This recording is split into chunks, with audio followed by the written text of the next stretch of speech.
Good morning, friends. Welcome to this morning's sutta study at Anti-Cloud Buddhist Monastery.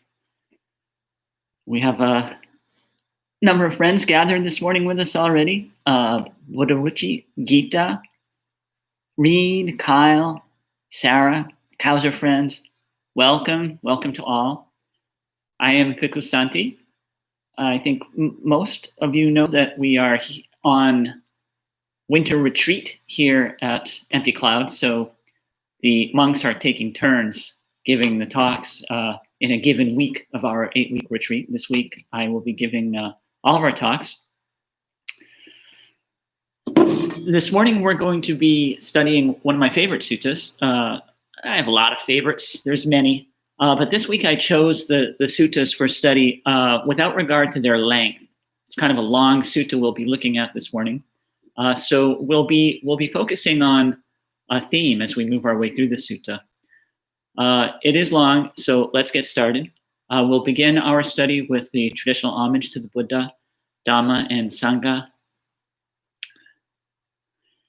Namo tassa bhagavato arahato samma sambuddhassa. Namo tassa bhagavato arahato samma sambuddhassa. Namo tassa bhagavato arahato samma sambuddhassa. Buddhaṃ Dhammaṃ Sanghaṃ Namasami.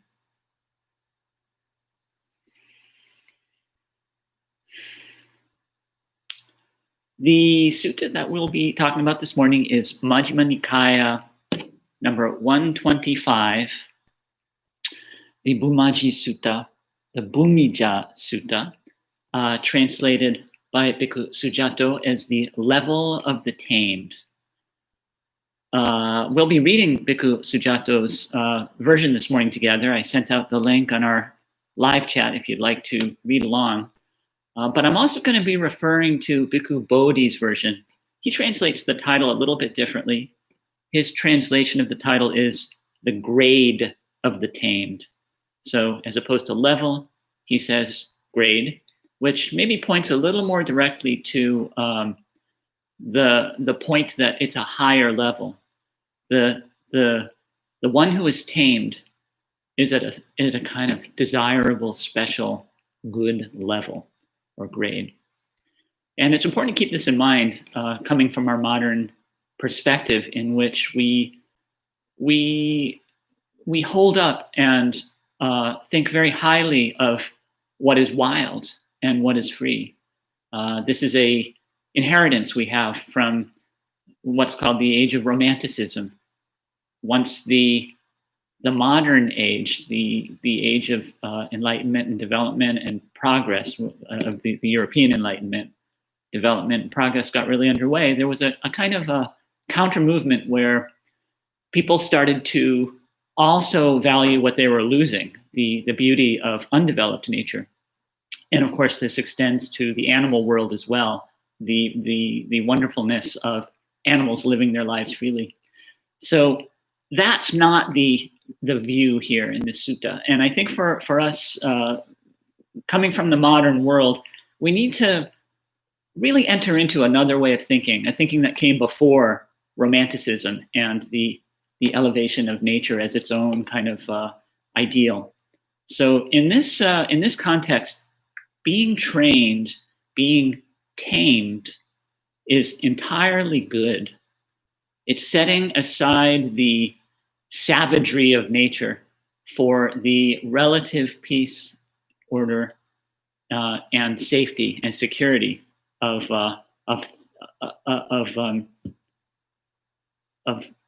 things being tamed, under control. This is at the heart of the metaphor. Keep this in mind, because we're going to be looking at a number of different similes closely in this sutta.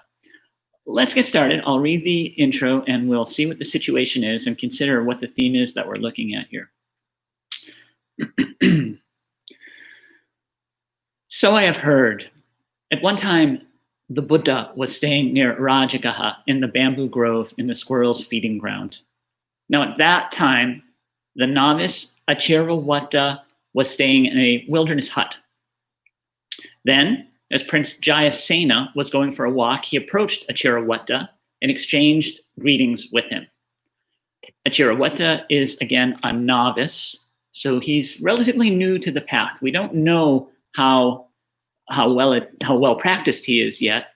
There is at least one novice in the sutta who is an arahant. So this doesn't, because he's a novice, does not mean that he is not on the path, well on the path, but he is a novice, and that's the first thing we learn about him.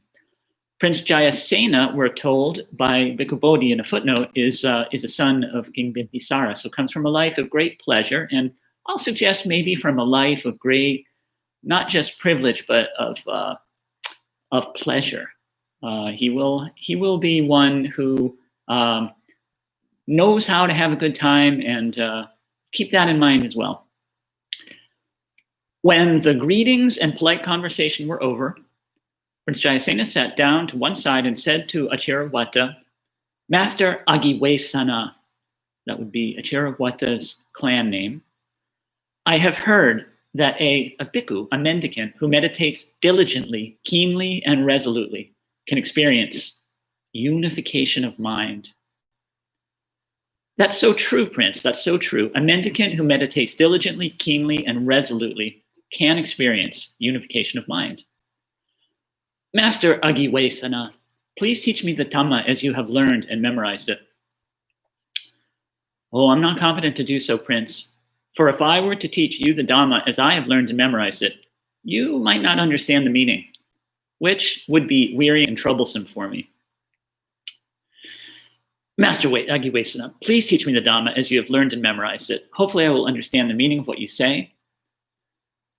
Then I shall teach you. If you understand the meaning of what I say, that's good. If not, then leave each to his own and do not question me about it further."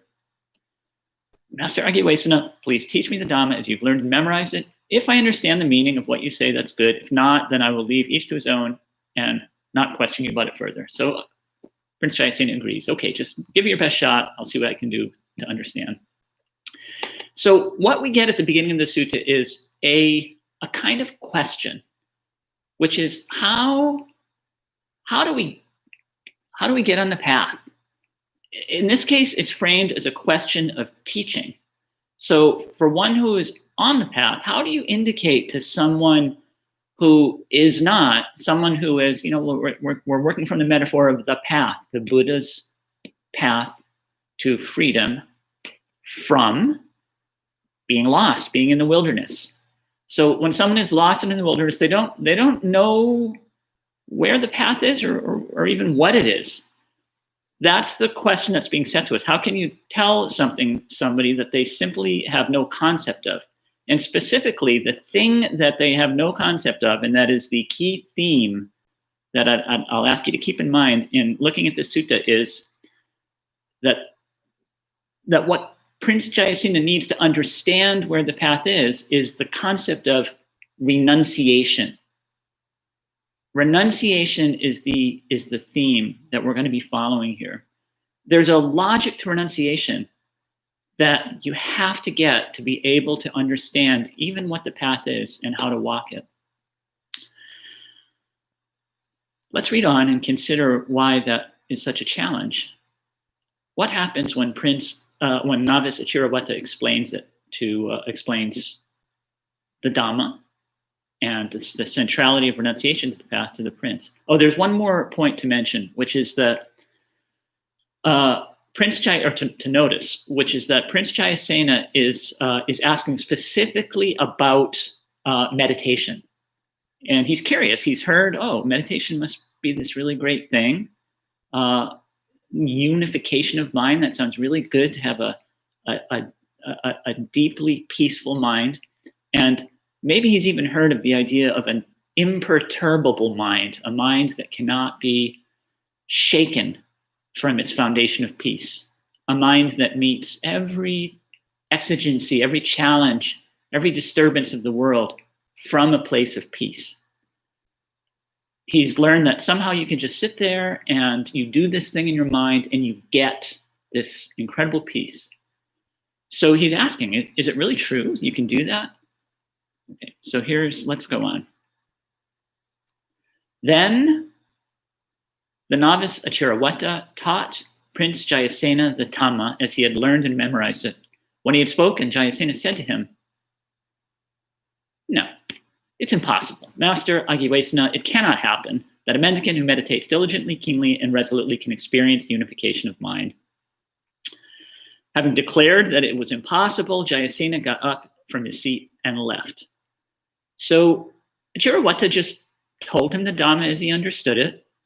Yeah, you have to, and I'm guessing here that what Prince Jayasena taught, what Novice Achirawata taught Prince Jayasena was that the essence of the Dhamma is, or the essence of meditation is, learning to let go, of whatever comes up, all your stray thoughts, all your agitation.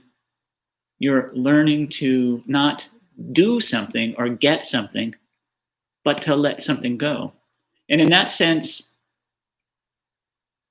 meditation is a very, very high and refined form of renunciation,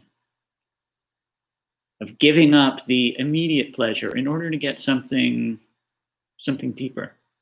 Okay, so there's the essence of the question. Jayasena didn't get it. He just got up and left. Not long after he had left, Achirawata, reading on now, went to the Buddha, bowed, sat down to one side, and informed the Buddha of all they had discussed. When he had spoken, the Buddha said to him, "How could it possibly be otherwise, Agiwesana? Prince Jayasena dwells in the midst of sensual pleasures, enjoying them, consumed by thoughts of them, burning with fever for them and eagerly seeking more. It's simply impossible for him to know or see or realize what can only be known, seen, and realized by renunciation." So the problem for Prince Jayasena is that all he knows is getting his pleasures, getting rid of what he doesn't want. The way to happiness for Prince Jayasena, being in the world, is to get sensual pleasure, to get feelings that you like. The idea of coming into a state that is superior to that is just not even on the table for him. And now we get two metaphors that make this really clear. What I'd like you to think about in listening to these metaphors is that there's not just a kind of one-to-one correspondence of who stands for what. We are all, each of us in our own way, in the same position of Prince Jayasena. Ultimately, in walking the path, in training ourselves, we are training ourselves. Of course, others are also teaching us, but we are both the trainee, the one being trained, and we're also the trainer. We take in the instruction that we get and we train ourselves. How this works becomes more clear as we develop on the path. But think about that as we're listening to the next two metaphors, that the similes that the Buddha gives us to understand Prince Jayasena's position. The Buddha says, suppose there was a pair of elephants, or horse or oxen. I'm going to go with elephants, in training, who were well tamed and well trained. And there was a pair who were not tamed or trained. What do you think, Agiwesana? Wouldn't the pair that was well tamed and well trained perform the tasks of the tamed and reach the level of the tamed? Yes, sir, says Achirawata. You've got a pair of elephants. They get trained. Are they going to become well trained? Yes. A key point that Bhikkhu Bodhi adds here, a key word that he includes that for simplicity Bhikkhu Sujato left out, is that in the text it's noted that this pair of elephants is tameable. It's a tameable pair of elephants. So in other words, they're able to learn. If they get tamed, they're going to become tamed. Yes. Then we get the next situation. But would the pair that was not tamed and trained perform the tasks of the tamed and reach the level of the tamed, just like the tamed pair? No, sir. If they're not tamed, they're not going to reach the level of the tamed. And again, Bhikkhu Bodhi does note, these ones are tameable too. Just like Prince Jayasena, just like each one of us. We're capable of being tamed, but if we're not trained, we're not going to reach the level of the tamed. The Buddha concludes, in the same way, Prince Jayasena dwells in the midst of sensual pleasures, enjoying them, consumed by thoughts of them, burning with fever for them, and eagerly seeking more. It's simply not possible for him to know or see or realize what can only be known, seen, and realized by renunciation. The second simile makes this really clear. I won't even need to read the whole thing. Suppose there was a big mountain not far from a town or village, and two friends set out from that village or town, lending each other a hand up to the base of the mountain. Once there, one would remain at the foot of the mountain, and the other would climb to the peak. The one at the peak, the one standing at the foot, would call up to the one at the peak, "My friend, what do you see standing there at the peak?" And the one at the top would shout back down, "Standing at the peak, I see delightful parks, woods, meadows, and lotus ponds." And the one standing at the base says, "No, that's impossible. It can't happen that standing at the peak you can see delightful parks, woods, meadows, and lotus ponds. I just look around, and all I see is trees, a couple of telephone poles." He may not have said that in the Buddha's day. So the friend would come down from the peak, take the one who was at the base by the arm, and lead that friend back up to the top. After giving the friend a moment to catch his or her breath, the friend would say, "My friend, what do you see now?" And they'd reply, "Well, yeah, okay, standing at the peak, I see delightful parks, woods, meadows, and lotus ponds." So it's a question of perspective, isn't it?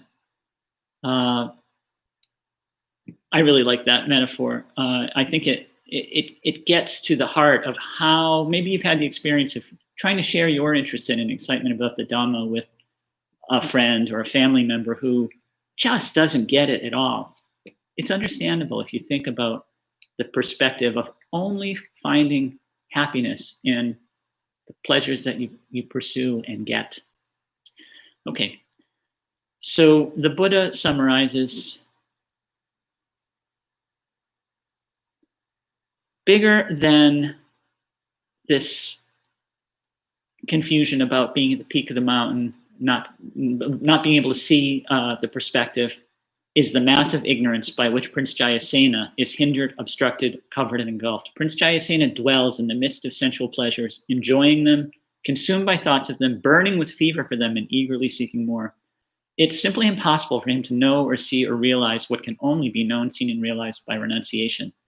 It would not be surprising if, had the two similes that I just presented that had occurred to you, Achirawata, if you had thought of those similes, Prince Jayasena would have gained confidence in you and shown his confidence, and so been able to learn.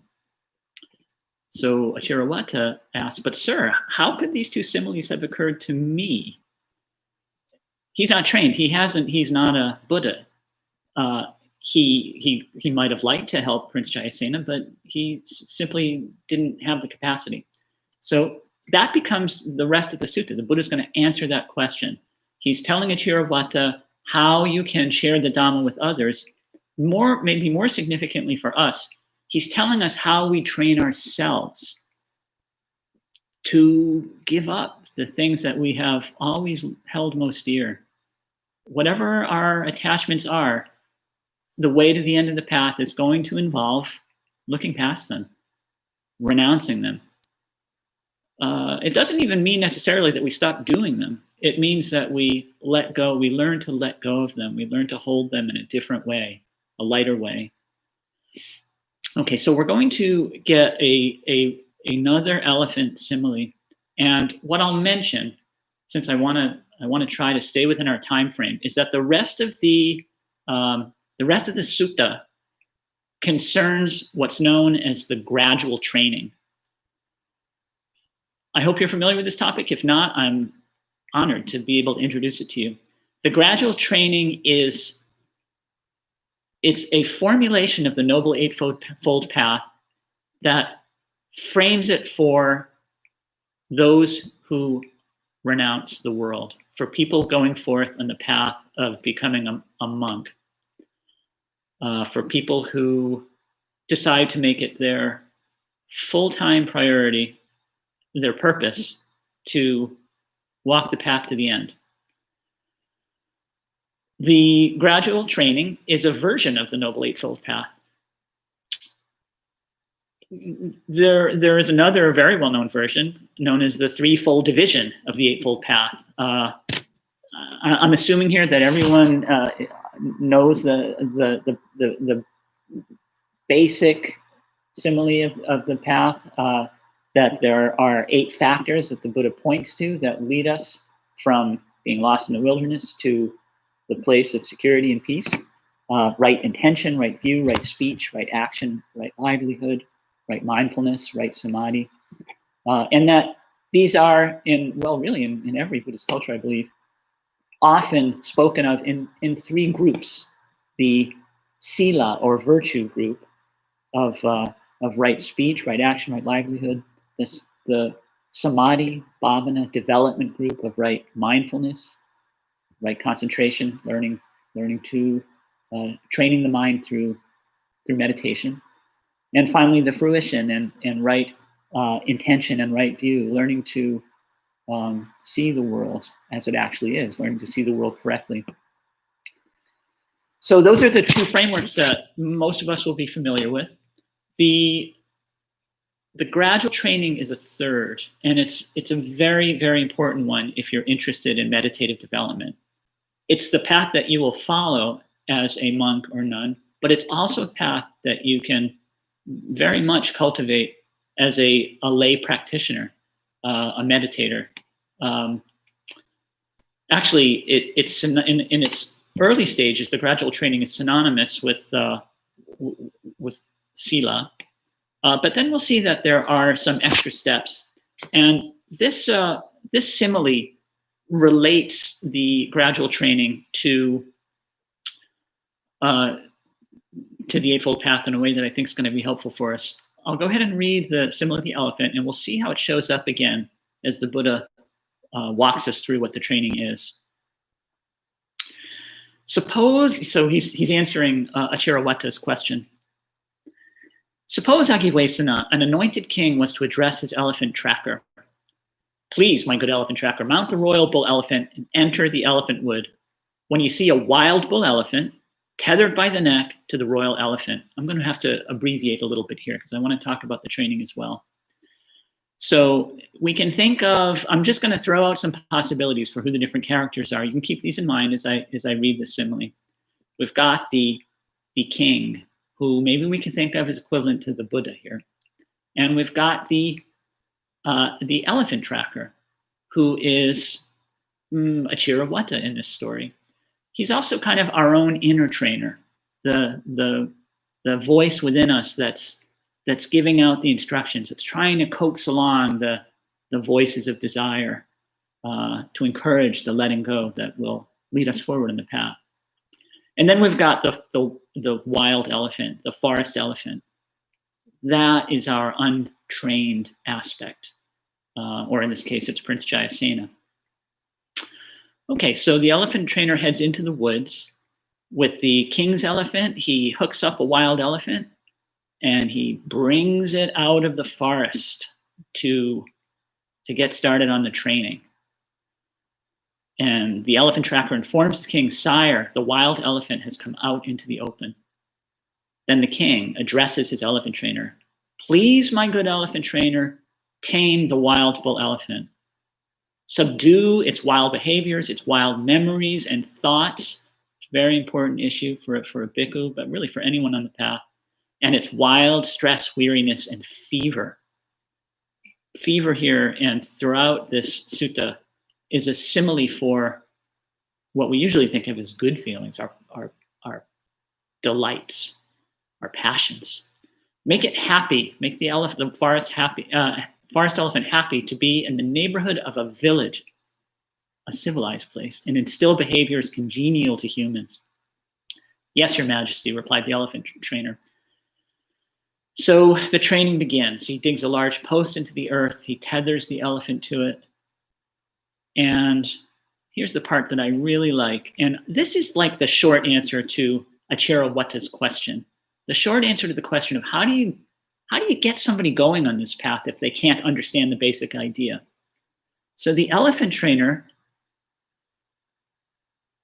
speaks to the elephant in a way that's, to the wild elephant, he spoke to the elephant in a way that's mellow, pleasing to the ear, lovely, going to the heart, polite, likable, and agreeable to the people, to people. So speaking in that way to an elephant, the elephant trainer, spoken to in such a way by the elephant trainer, the wild elephant wanted to listen, right? Elephants are very intelligent, wild or tame. It liked being talked to nicely. It lent an ear and applied its mind to understand. So the elephant trainer rewards it with grass, fodder, and water. And here we're getting a simile for the early stages of the training. When you start to practice sila, as we are encouraged to do at the beginning of the training, you take up the precepts. You refrain from telling lies. You refrain from little small acts of stealing. And you begin to get rewarded for that. You realize that people are treating you a little bit differently, that things are going better, more smoothly for you. And you like it. Just like the wild elephant. When the wild elephant accepts the grass, fodder, and water, the trainer knows. Now the wild elephant will survive. This is the key moment of this simile, I think. Survive in this case refers to now we know it can stay on the path. It's not going to break away and go back to the forest. It can stay in captivity and learn. And then the elephant trainer trains it. I won't go through the entire training here. If you read the details, though, as I encourage you to, you'll see that the elephant learns to withstand everything that the human world is going to throw at it, including battle. It's going to be able to stand imperturbable when it's struck by spears, swords, arrows, and axes. It endures the thunder of the drums, horns, and cymbals. It is fit to serve a king, and it is considered a factor of kingship. Okay, so that's the simile. It's going to come back one more time. It's going to come back in a way that that distinguishes this particular explanation of the gradual training from the other 7 or 8 that we get in the suttas. So I'll take about 5 more minutes to simply lay out the basic framework of the gradual training so that you can understand what I'm saying when I say that this is a version of the Noble Eightfold Path for monastics or for serious lay practitioners.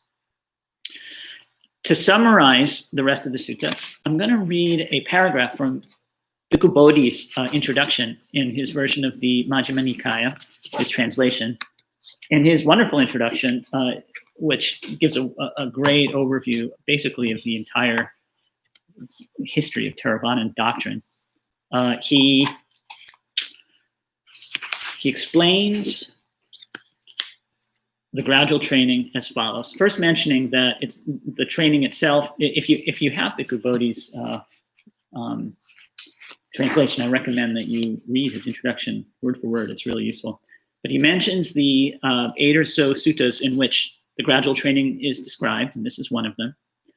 And he notes that some of the different versions we get, explanations, vary.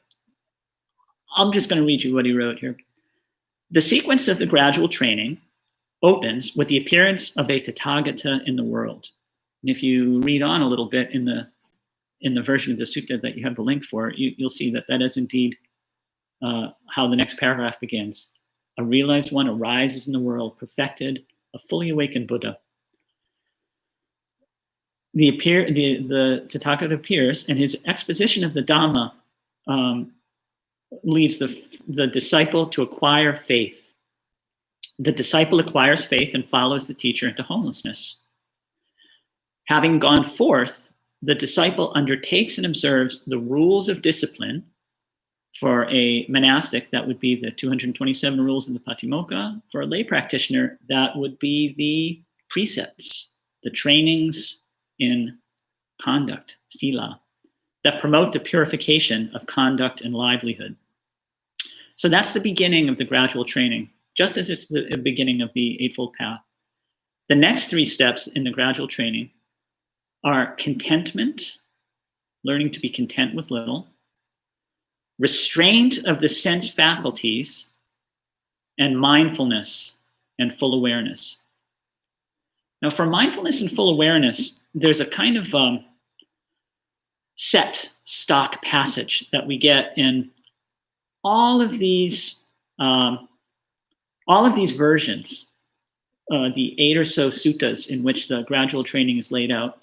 And it refers to a passage that you'll also find in the Satipatthana Sutta, the Establishment of Mindfulness Sutta. It refers to mindfulness as you're walking about the world. You're aware of extending your limbs and pulling your limbs back. You're aware of sitting down and standing up. You're aware of each movement that you make, each action that you take in the course of going about your day. So it's a cultivation of continual mindfulness, whether shallow or deep. And all of these are intended together to internalize the process of purification. And as Bhikkhu Bodhi puts it, bridge the transition to concentration. But I think maybe a better way to think about it is to prepare to enter into the deeper levels of awareness that enable the kind of profound letting go that leads to imperturbability. But in our sutta, the sutta that we're looking at today, we get something a little bit different. And if you'd like to follow along, I'm going to actually read you what the Bhikkhu Bodhi version, because I think it gets a little more directly at it. You can see that one of the paragraphs has a pair of parentheses around it. It says this should be expanded, as in Majjhima Nikaya 107. So I'm going to take things up just a little bit after that. So in the usual rehearsal of the gradual training, usual description, after we get the enjoyment to practice continual mindfulness, we get the next step, which is giving up the hindrances. I'm going to pick it up from there. The disciple gives up these 5 hindrances, corruptions of the heart that weaken wisdom. This is the beginning of meditation. And here is where I'm going to jump to Bhikkhu Bodhi's version. You can follow along if you'd like in Bhante Sujato's.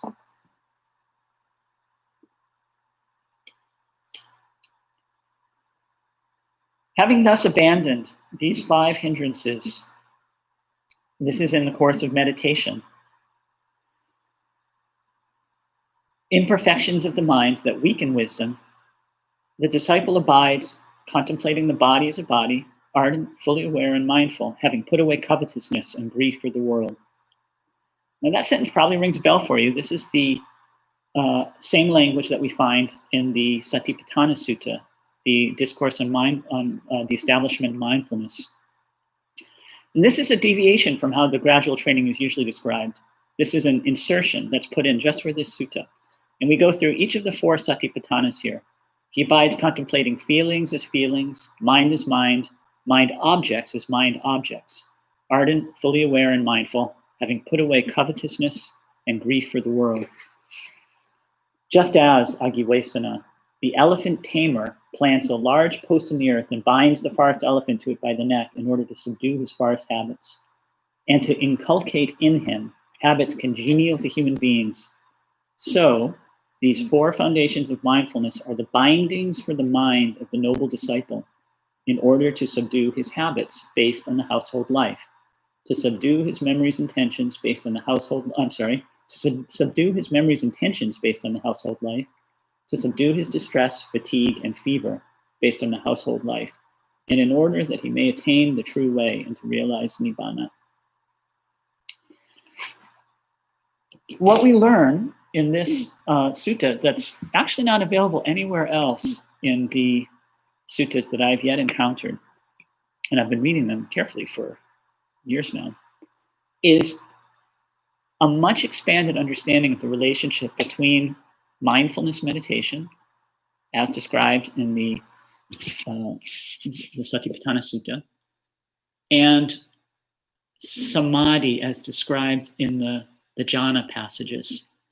The jhana passages come right after what I just read to you and take us to the end of the sutta, which I'll read in just a moment.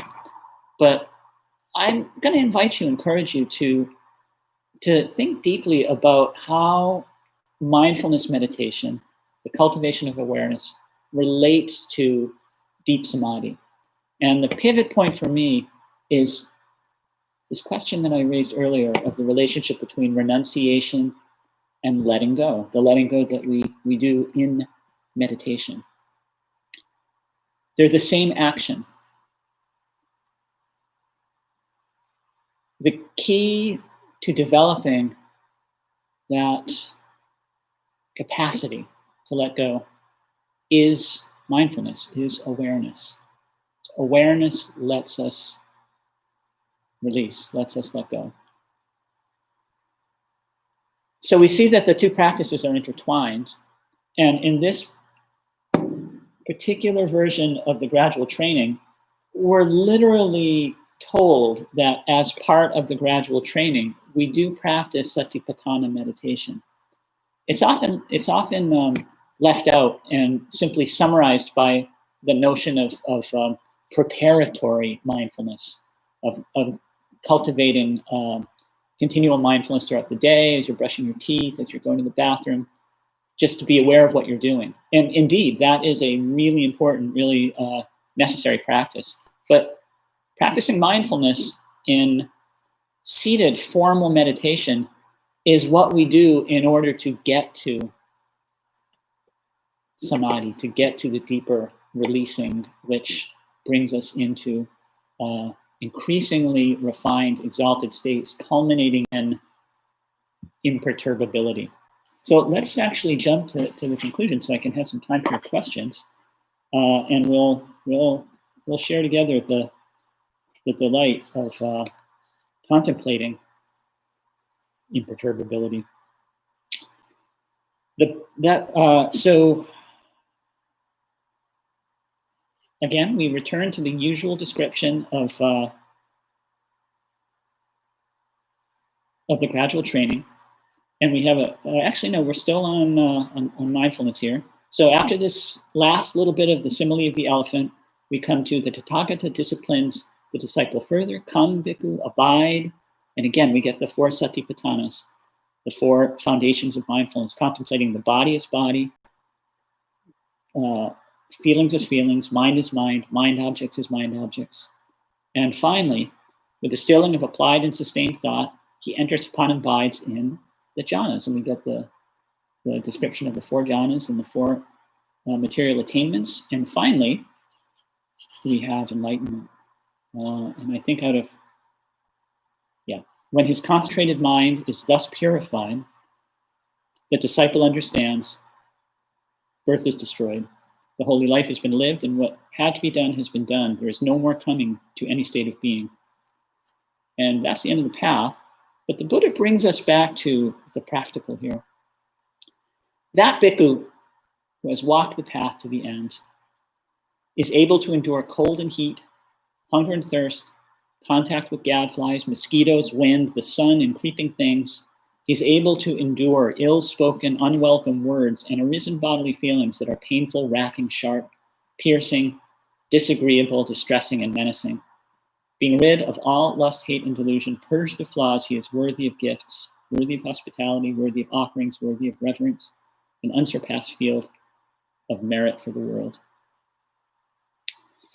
And then for the rest of the sutta, we actually just get a kind of reflection of sort of on reputation, comparing one last time the king's elephant to the trained elephant, the trainable elephant to the trainable bhikkhu or disciple. And basically just wraps up by saying, look, when you die, if you're trained, you're going to be known as trained. And if you're not trained, no, you die untrained. It's fundamental truth. If you want to get to imperturbability, to the end of the path. You got to do it now while you're alive. That is what the Blessed One said. The novice Achirawata was satisfied and delighted in the Blessed One's words. Okay, we've had a bunch of questions come in, and I've gone a little bit over time. Usually try to, or would like to keep the talk to just a half an hour. So yeah, I'm going to get your questions. I said I usually try to, but I also usually fall a little short. So thanks for your patience. But let's see if we can answer these questions. Okay, quite a list here.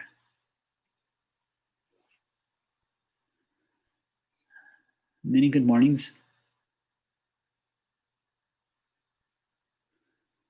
Elaine, I'm very glad to hear you were able to get your vaccination.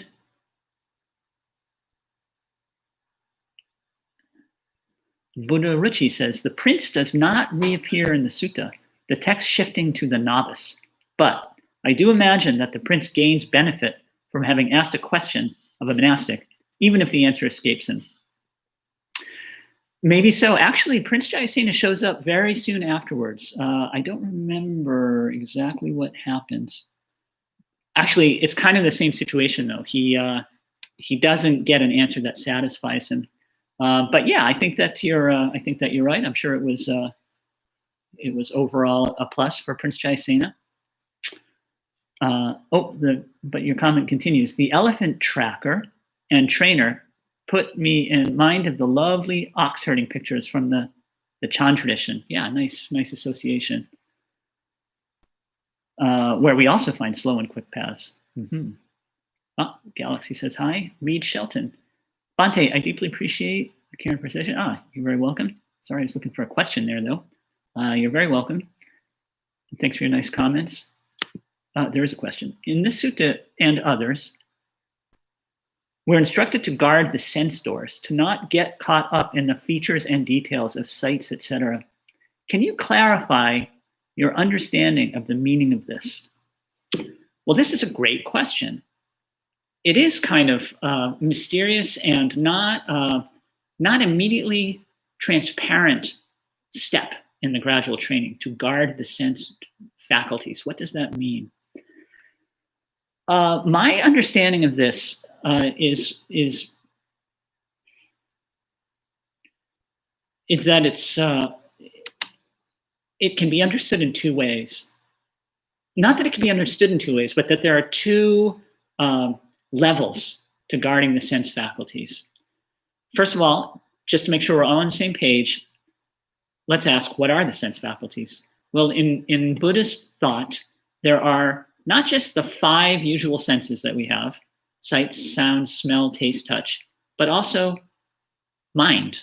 It's a sense in Buddhist thinking, in the sense that whatever appears is known to us in some way. We sense the contents of our mind. A common metaphor for the faculties is the doors, the sense doors. So we have in our experience, constituting the totality, the entirety of our experience, 6 sense doors.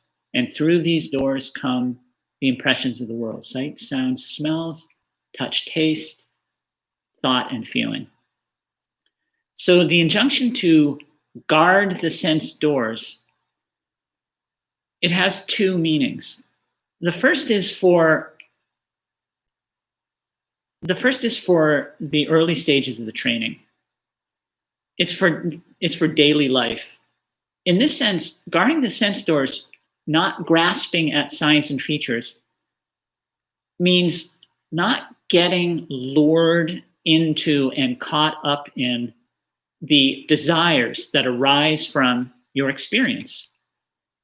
For instance, when you walk past a bakery, there's a delicious aroma coming out of the door, and you may turn your head and take a look and see, there's a delicious smell coming out of the door, and there are fresh baked loaves of bread sitting on the shelf, and you're caught, you're in it. The thoughts are often running, well, you've got money in your pocket, and yeah, you can still eat a little bit more, your breakfast was small.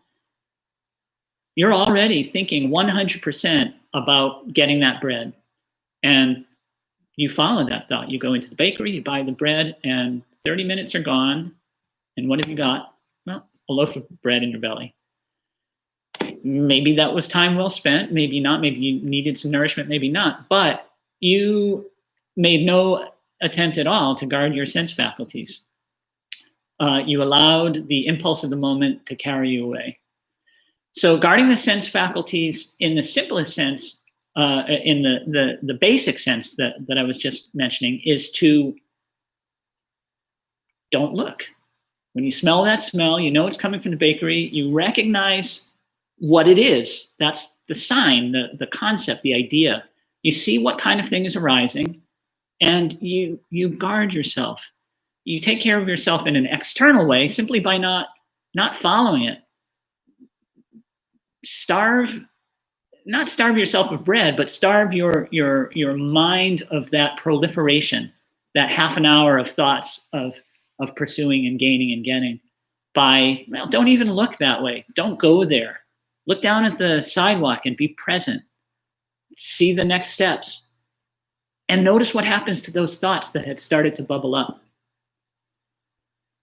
With our most powerful, our powerful responses to experience, for many of us, involve the heart, whichever gender you're attracted to. The Buddhist texts are often very kind of male-oriented and male heterosexual-oriented, and it's often, well, when you see a beautiful woman. So that's a really good example, and please substitute whatever your personal object of orientation of desire is, whatever gender. The concept is the same. If you see that attractive form, the simplest thing to do is just lower your eyes, keep going. And you'll find many, many passages praising the comportment of the bhikkhu who keeps his eyes down. And that's why. That's the simple training of the sense doors, of guarding the faculties. But there's also a subtler, more important level. I'm taking a little time with this answer because it's a really important step in the training. And that is where mindfulness comes in. Guarding the sense doors really just means continual mindfulness of the objects that come up in the senses. If your mindfulness is strong enough, it doesn't matter where you point your eyes.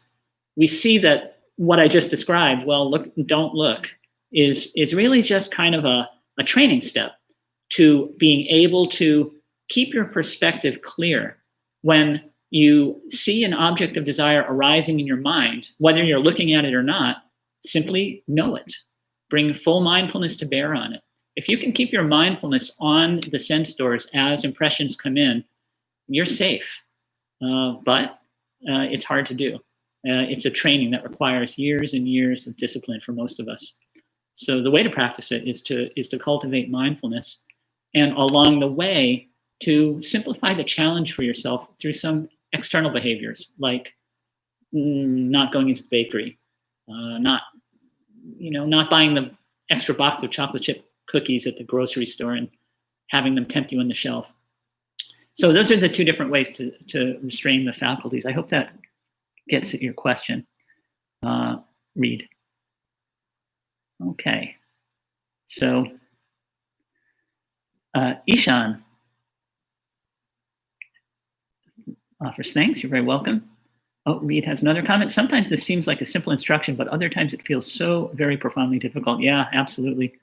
Okay, so Ishan asks, could you please further explain the meaning of the lines, the burden of life has been laid down, what had to be done has been done? Well, sure.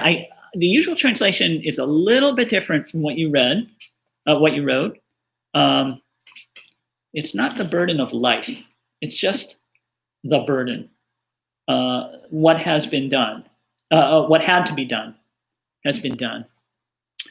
I interpret it just to mean the letting go, the training has been completed. What had to be done, the letting go of everything you had cherished before, all of the objects of your sensual desires and your status desires and your views. all of everything that you wanted, you've let go of it. That's what had to be done, and you've done it. And once you've done that, you have a foundation of stability and peace, which is unshakable, imperturbable.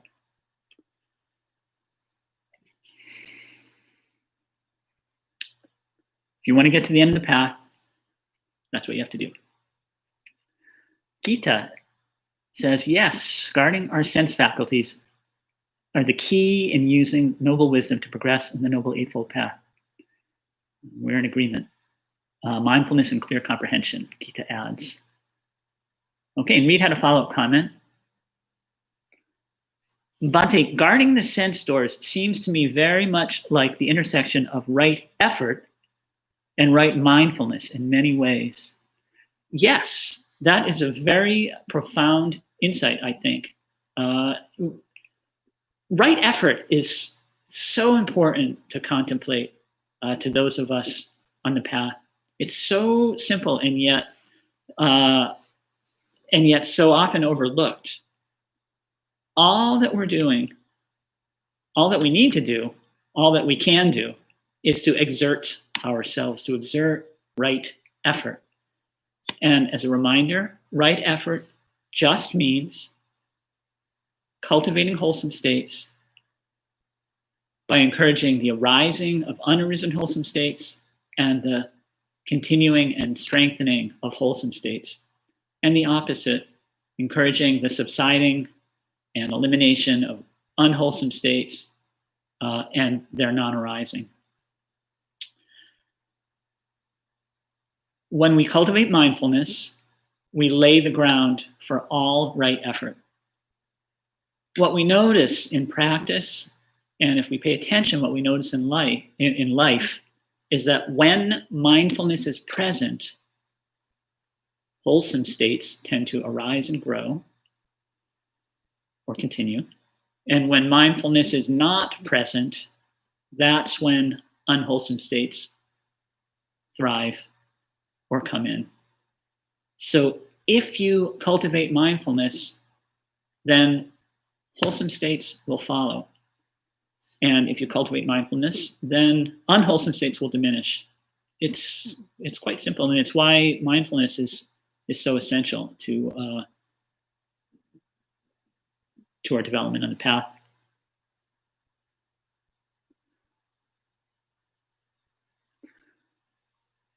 I think that was the last question. Let me ask if our residents here with us today have any questions. We have a few more minutes. I'll give you guys a moment to reflect if there's anything you wanted to say or ask.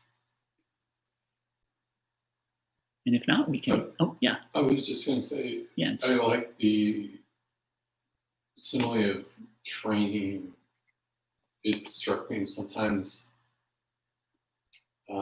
especially these days, there's a feeling of immediate, like we want something immediately. We want that immediate gratification. Mm-hmm. And the idea of training, it takes time. It doesn't happen overnight. And constant, as you said, mindfulness and effort that we have to keep applying it and keep applying it. It's not just something that happens. And I think it was Ishan that said, it sounds so simple, in some ways so simple, but it gets so hard. I think that just reminds me of the constant effort that's needed. Like we have to put that effort in. We can't just be like, I want it to be this way. And it just happens.